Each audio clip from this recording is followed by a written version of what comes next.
салом тамошобинони гиромӣ, хулосаи хабарҳои муҳими 9 августи тоҷикистон ва минтақаро аз пойгоҳи хабари бомдод бароятон пешкаш мекунем. шурӯъ мекунем аз як нигоҳи кӯтоҳ ба сархати хабари муҳими рӯз. дар ин барнома бо усмонзода алоқаи зич доштанд.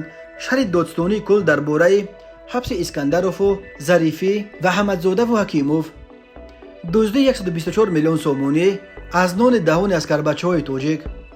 дар байни 17 000 тоҷик аз русия ихроҷшуда ягон ифротӣ пайдо накарданд. 3 соли ҳукм ва 1.8 миллион рубли ҷаримаи Рафиқҷон Юсупов барои хабари бардурӯғи ҳамлаи террористӣ дар ҳавопаймои Петербург хуҷанд. ва акнун тафсилоти хабарҳо. Юсуф Раҳмон, додстонии кули Тоҷикистон, рӯзи 9 августи соли 2024 дар нишасти хабарияш ифтитоҳи парванда ба зидди Амрохон Зарифӣ, Акбаршоҳ Искандаров, Аҳмадшоҳ Комилзода ва Шокирҷон Акимов тасдиқ кард ва гуфт, ки онҳо бо Саидҷаъфар Усмонзода, раҳбари собиқи ҳизби Демократ ва вакили парлумон, ки моҳи июн бо иттиҳоми бо зӯроварӣ ғасб намудани ҳокимият боздошт шуд, дар ҳамкории зич қарор доштанд. аммо Юсуф Раҳмон ба далели ҳифзи сирри тафтишот ва мури махфӣ доштани ин парвандаи пурсарусадо аз ироаи маълумоти бештар худдорӣ кард ва дар бораи ин парванда тафсилоти зиёд надод. сирри тафтишот аст. тафтишот бо мури махфӣ идома дорад ва ба сабаби сирри тафтишот ман ба шумо чизе гуфта наметавонам, гуфт Юсуф Раҳмон. аммо дар посух ба ин суол, ки оё ин парвандаҳо ба ҳам рабт доранд, посух дод, ки бале, дар алоқамандии зич қарор доранд. додстонии кул як нуқтаи дигареро низ таъкид кард, ки як чизро мегӯям, касе ки ба давлат, ба миллат, ба президент хиёнат мекунад, дар назди қонун ҷавоб медиҳад, новобаста аз он ки чӣ вазифа дорад ва дар гузашта чӣ вазифа ишғол карда буд. парвандаи Усмонзода пурсарусадотарин парвандаи солҳои охир ба шумор меравад. Саидҷаъфар Усмонзода рӯзи 12 июн вазири собиқи корҳои хориҷӣ Амрохон Зарифӣ, раиси собиқи шӯрои олӣ ва собиқи иҷрокунандаи вазифаи президенти Тоҷикистон Акбаршоҳ Искандаров ва муовини раиси ҳизби Демократ Аҳмадшоҳ Комилзода дар рӯзи аввали баъди боздошти Усмонзода ва Шокирҷон Акимов дар миёнаи моҳи июл, аллакай як моҳ баъди ҳабси Саидҷаъфар Усмонзода боздошт шуданд.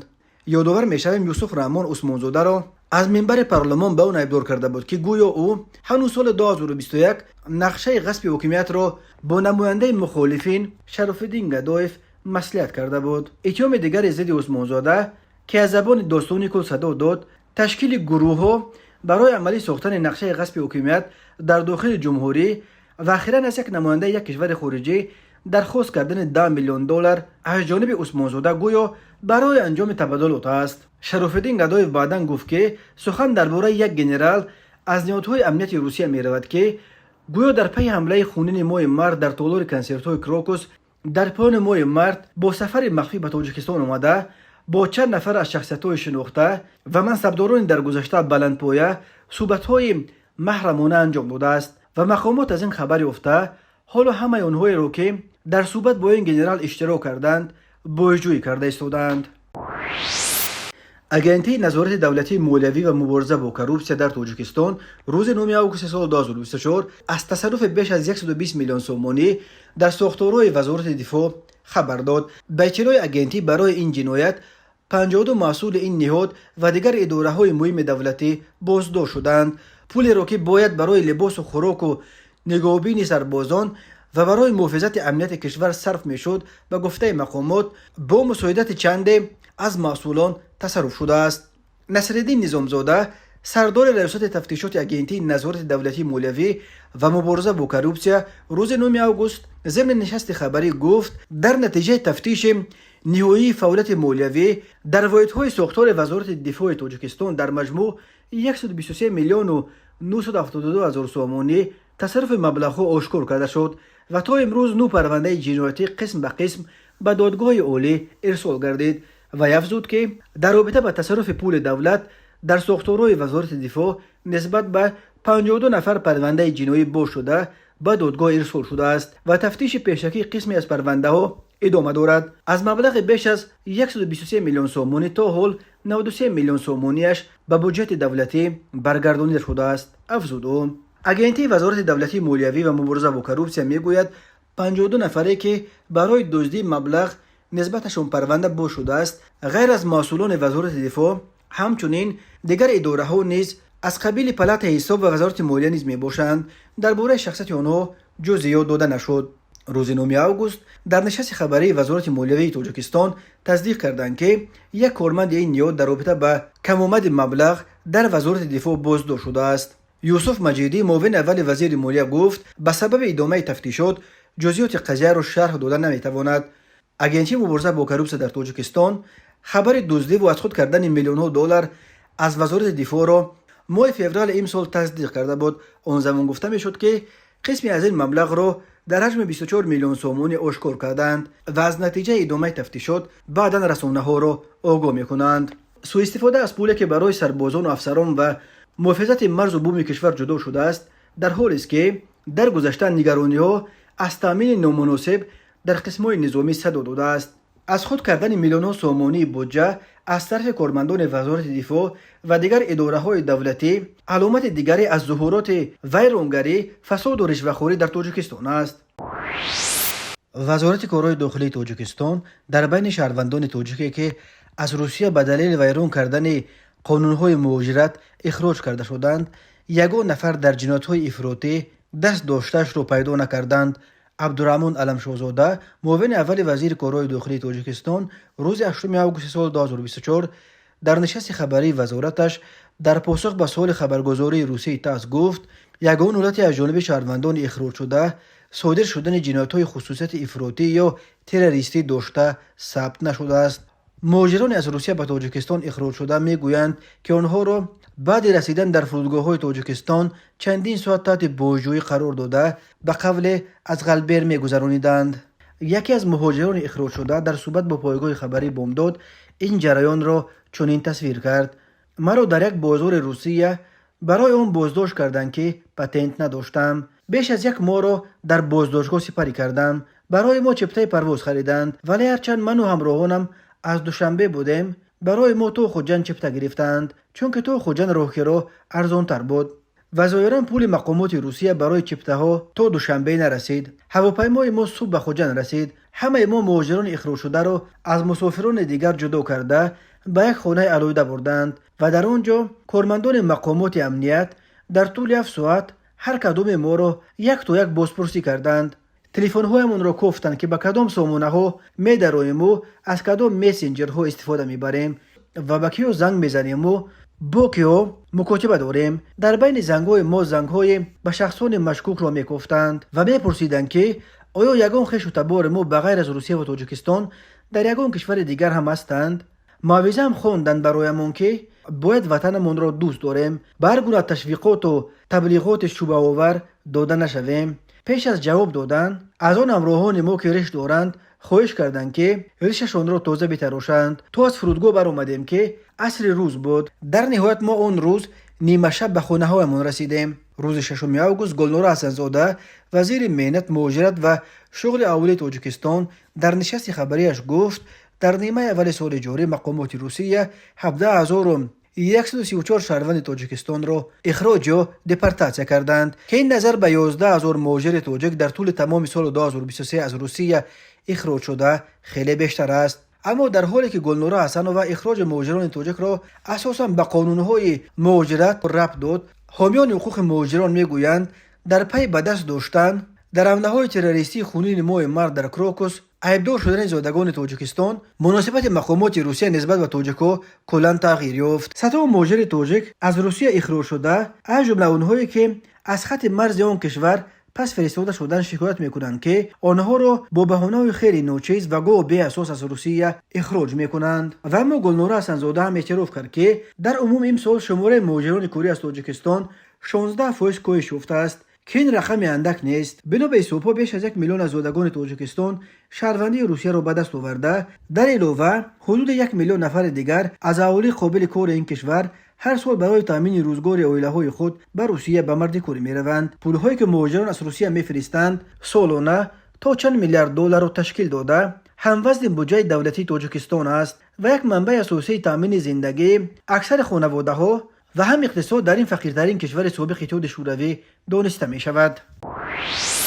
تماشابینان عزیز، یادآور می شویم خلاصه مهمترین اخبار تاجیکستان را از پایگاه خبری بامداد تماشا دارید. برنامه را ادامه می دهیم. دادگاه شهر خوجند رستم میرزایف ساکن 45 ساله شهر بوستان مرکز نویه محشا را با اتهام طرفداری و تبلیغ عقیده های سازمان تروریستی در تاجیکستان ممنوع داعش به 7 سال زندان نظامش پر زور محکوم کرد. دادگاه میرزایف رستم اوزبیکوویچ سال تولدش 1979 را بر اساس علاوه یکم ماده 179 به مساعدت به فعالیت‌های تروریستی و جلب دیگران به چنین فعالیت‌ها گناهکار شناخت. خود رستم میرزایف و نزدیکانش برای شرح این حکم دسترس نیستند، ولی اکبر شریفی سخنگوی ریاست کارهای داخلی ولایت سوخت در گزارشی که شام 8 آگوست نشر شد خبر داد که رستم میرزایف در زمان در مواجهت کاری در روسیه قرار داشتنش به عقیده‌های داعش گراییده عقیده‌های این سازمان ممنوع تروریستی را در صحیفه خود در اینترنت نه فقط طرفداری بلکه در بین دیگران پنهان کرده است. چنین به نظر می رسد که رستم میرزایف الکی برای کدام گناه دیگری در محبس ادای حکم میکرده است، چون که قاضی پرونده هنگام اعلان حکمش گفت او را به اساس علاوه یکم ماده 179 به 6 سال و 6 ماه زندان محکوم میکنند و با علاوه حکم دادگاه نویه مشچا از ماه اپریل سال 2023 جزای نهایی او 7 سال را تشکیل میدهد. معلوم نیست که رستم میرزایف قبلا با چه جرم محکوم به زندان شده بود. در سالهای اوج فعالیت داعش که در سالهای 2013-2014 قسمت بزرگی از قلمرو عراق و سوریه را اشغال و در این سرزمین‌های اشغال کردهش اعلان به نام خلافت کرده بود، 2000 نفر از شهروندان تاجیک نیز به دام فریب مبلغان این سازمان تروریستی افتاده به خاور میانه رفتند. برخی از این شهروندان تاجیکستان آنقدر به افسانه‌های خلافت داده شده بودند که خانه‌خیز همراه زن و فرزندان خود به آن منطقه جنگ زده هجرت کردند. در سالهای 2017-2018 داعش اکثر اون قلمروهای زیر نظارتش را از دست داد و بسیاری از جنگجویان در جنگ‌ها کشته شده و قسمی به اسارت افتادند و قسم دیگری در سراسر دنیا پراکنده شدند. عبدالرحمن علمشاهزاده معاون اول وزیر کارهای داخلی تاجیکستان روز 8 آگوست سال 2024 در نشست خبری این وزارت گفت در سالهای آخر 1589 شهروندان تاجیکستان که عضو سازمان‌های ممنوع بودند و یا به دام فریب سازمان‌های تروریستی افتاده به کشورهای جنگ زده رفته بودند به وطن برگردانده شدند. عبدالرحمن علمشاهزاده گفت از جمله در نیمه اول سال جاری 7 عائله شهروندان تاجیکستان عبارت از 29 نفر از کشورهای جنگ زده و دیگر کشورهای خارجی به وطن برگردانده شدند. دادگاه نویه شهر سنت پترزبورگ روسیه روز 8 آگوست سال 2024 رفیق جان یوسپوف یک مهاجر 30 ساله زاده تاجیکستان را با جرم دادن معلومات بر دروغ درباره وجود بمب در بغاج همسر حامله‌اش که شب 24 فوریه سال 2024 از فرودگاه پولکوی پترزبورگ به خوجند پرواز میکرد به 3 سال و 3 ماه زندان و پرداخت قریب 1,850,000 روبل یا قریب 20,600 دلار امریکایی توان به شرکت هواپیمایی روسی اورالسکی اویالینی محکوم کرد. خود رفیق جان یوسپوف یا نزدیکانش از جمله همسر او برای شرح قضیه دسترس نیستند، ولی تلگرام کانال فانتانک خبر داد که یوسپوف در دادگاه اظهار پشیمانی کرده و در محضر عذر پرسیده است. 24 فوریه سال 2024 رسانه‌های روسیه خبر دادند که یک مرد تاجیک برای آنکه مانع به تاجیکستان رفتن همسر از وی قرار کرده شود ساعت 2 شب به فرودگاه پولکو زنگ زده به کارمندان کال سنتر یعنی مرکز معلوماتی فرودگاه خبر داده است که گویا در جامدان همسر او بمب گذاشتند. در پی این زنگ اضطراب‌آور همه 148 مسافر و 9 عضو اکیپاژ را از هواپیما بیرون آورده داخل هواپیما و تمام بغاژ مسافرانش را یک به یک با کمک سگ‌های بوگیر تفتیش کردند، ولی یگان چیز شبه آور پیدا نکردند. در نتیجه پرواز هواپیما 6 ساعت به تأخیر افتاده است. همسر حامله آن مرد گفته است که 1 ساعت پیش از پرواز تلفنی با شوهرش مناقشه کرده بود. او به شوهرش گفته است که به تاجیکستان پیش پدر و مادرش برمیگردد، ولی شوهرش از این به خشم آمده داد و فریاد برداشته است و گفته است که هیچ کجا نخواهد رفت. تلگرام کانال سود سنت پترزبورگ روز 9 آگوست تصدیق کرد که دادگاه نویه نیوه رفیق جان یوسپوف را بر اساس قسم 2 ماده 207 کودکس جنایتی روسیه در رسانیدن معلومات بر دروغ درباره عمل تروریستی گناهکار شناخت. دادستانی ولایت ساراتوف روسیه از انجام بررسی پرونده استرداد شهروند 36 ساله تاجیکستان ناظر سابق شرکت برق خبر داد او در تاجیکستان بر اساس قسم دوم ماده 245 کودکس جنایتی این جمهوری به تصرف مبلغ‌ها عیبدار می شود. داستانی گفت تفتیش انجام یافته یگان مانع درای به جوابگری جنایتی کشاندن این شهروند را نمی بیند و به این دلیل مرد متهم بحث پیشکی گرفته شده درباره به مقامات حفظ حقوق تاجیکستان سپردن او قرار قبول کرده شده است.